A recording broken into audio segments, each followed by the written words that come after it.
Hi, this is Lindsay Wilson. I decided to get a little glammed up before the babies come home from the park. So here we go.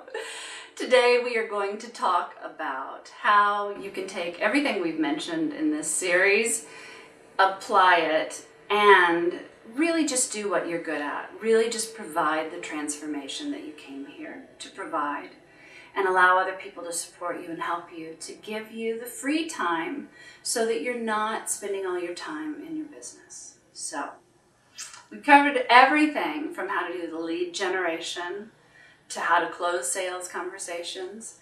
And now we're going to talk about how specifically some of those pieces can be handled by someone else. So first, you want to think about, and I will tell you in my 20 years of, oh my goodness, it's been 25 years, let's be real, of managing salespeople, hiring salespeople, supervising salespeople, being a salesperson originally. There are some specific things that you want to think about. So first of all, you really want to streamline things so that you are able to be out of your sales picture if you can. Because quite frankly, if you're spending a lot of time on the phone doing sales calls, there could be 3 or 4 people who may not close to the same degree that you do if you're a great closer, right?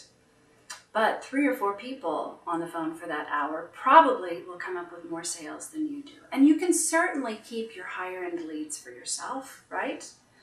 If you sell a $50,000, if you sell a $100,000 program, if you sell a $25,000 program, right?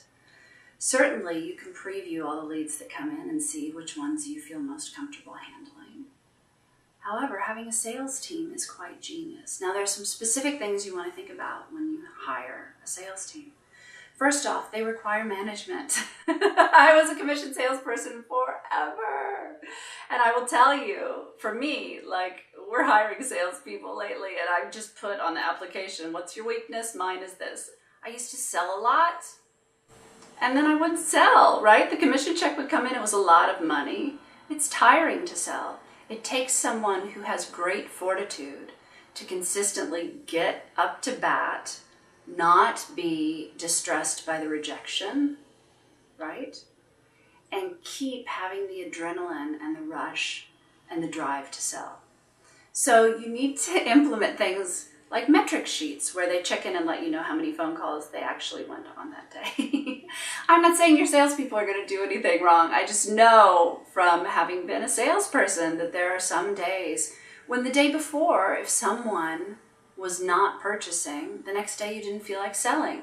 So not only are you managing to make sure that they are staying consistent, but you also want to manage them so that you're really supporting them as well, right? Think if you every day were getting up to bat for 4 phone calls or 8 phone calls, depending upon how many people you want to book in for them. The cool thing about Facebook leads, I will tell you, is this. And someday Facebook leads will not be cheap, and someday they will not be easy to get, and someday you won't be able to target people who are affluent baby boomers with a net worth over $1 million that live in the Southwest, which is where all of your buyers buy from in the United States, right? But today, God bless Facebook, we can do it.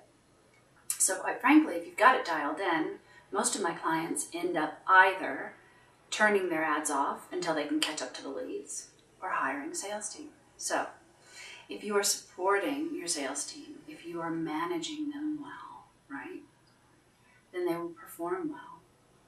Yeah. Additionally, you can even think about outsourcing that. So salespeople are competitive. Are any of you, right? I can be a little competitive. My husband doesn't want to do family game night. I can also be lovely.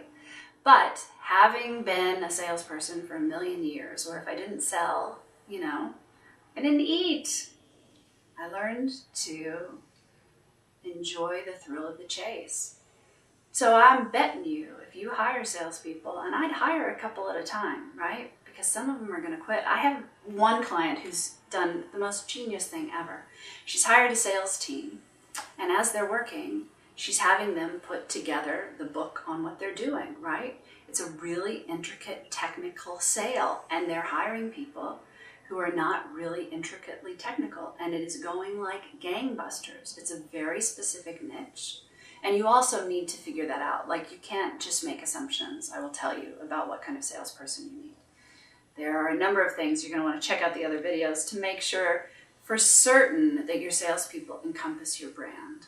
Whatever those adjectives are that we discussed back in video, whatever, you must know those, and your salesperson must be that when they're on the phone, because otherwise they're going to turn over sales to you that won't stick. And then they're not going to be happy because they don't get the commission anyway. And then you've got a sales management problem. But if you just lean into your sales team, there's one that's probably a little bit more competitive or would like to make a little bit more money and would be happy. That, like, this is me. This is who I was my whole life. I remember meeting on Madison Avenue where I was a salesperson, and they sat there and they were like, someone has to step up and be sales manager, right? Yeah, it was a little bit disorderly, the organization at that point. And actually, I don't think I opted in then. No, I didn't say I would do it. And then they took me out to lunch and sort of begged and pleaded. And so I put on the hat of sales manager. But you give your sales manager a bit of an override. So they're rewarded if their sales team does well. They'll take ownership of it, and they will get those people selling more than you will because they know sales in and out. They will know your leads in and out, right? They have an objective perspective on your business that you can't possibly have. Sales staffs that I have brought such like fresh blood, right? Make me more excited about selling than ever. And if you're not utilizing other people to help you, right?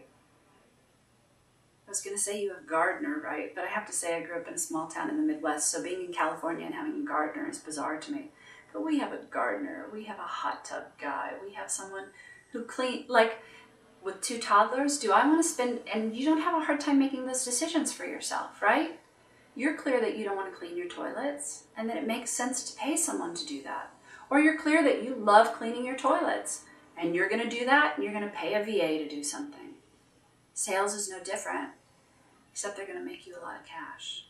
So I would like to give you a piece of homework. If you would like to sit down and if you would like to write out how many hours you spend doing sales. They say it should be 80% of your time, your sales and marketing. So hopefully it's at least 50% of your time.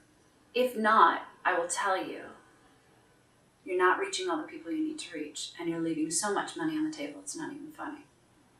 Now I want you to think about if you started to have, let's see, a typical size of Facebook leads that would come in a day. Say you're spending $100 a day. You've got 20 leads coming in, right? At least a couple of those will get on the phone and talk to you.